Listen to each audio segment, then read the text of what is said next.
Praise be Jesus Christ. I was speaking with a priest friend yesterday who's not a terribly alarmist type person, but he was just going through all the things in the world right now that are quite precarious. And he was listing them, and he was saying any one of these things could turn into a global disaster. And then he ended up by saying, you know what? I think in the next couple of months or the next year, something's going to hit the fan. And when he said that, I was thinking, I can't help but to agree that could very well be the case. Now, the year of St. Joseph, it ends on December 8th, the solemnity of the Immaculate Conception. People are saying, and I think it's obvious, this year of St. Joseph, it's a year of special grace. It's also a year of God's special mercy for the world. We know that the Lord has a tremendous love for his earthly father, St. Joseph. And St. Joseph is a tremendous protector. And this was a year, we believe, of the special protection and care of St. Joseph. And this year, this special year is ending December 8th. Now, if you're a father, you've been camping all weekend with your family, you had a wonderful weekend, and now you're driving back to the city. And everyone's tired, so your wife who's sitting next to you, your children who are in the back of the van, everyone is sleeping.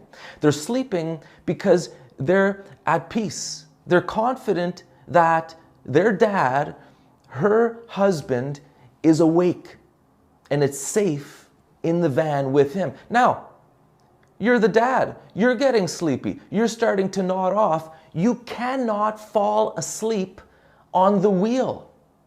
If you fall asleep on the wheel, that could be a terrible tragedy for your whole family, your wife, your kids. You need to stay awake. And that is a description of St. Joseph. St. Joseph, even while he was sleeping, he was spiritually awake and was able to protect his wife and child. In Matthew chapter 2, it says, when they had departed, behold, the angel of the Lord appeared to Joseph in a dream and said, rise, take the child and his mother, flee to Egypt, and stay there until I tell you. Herod is going to search for the child to destroy him. Joseph rose and took the child and his mother by night and departed for Egypt. St. Joseph was spiritually awake.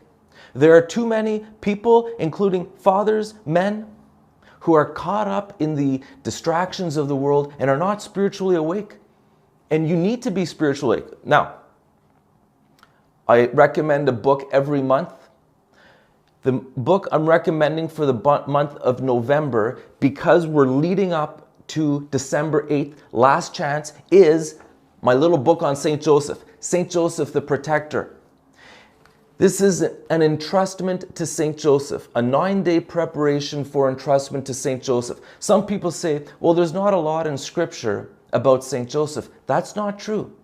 There's actually more in Scripture about St. Joseph than you realize. And the Catholic understanding and tradition on St. Joseph is based in Scripture. And that's what this little book is all about. It highlights the Catholic tradition and understanding of St. Joseph and where we find all of this in Scripture.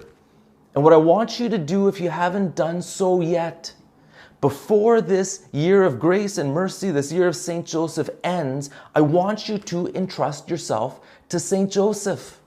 Because St. Joseph, he's a tremendous protector. We know that. One of my favorite St. Joseph quotes is from St. Teresa of Avila.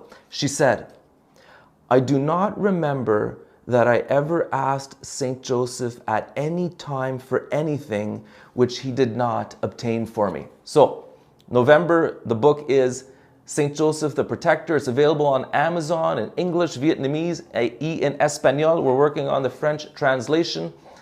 Viva Cristore.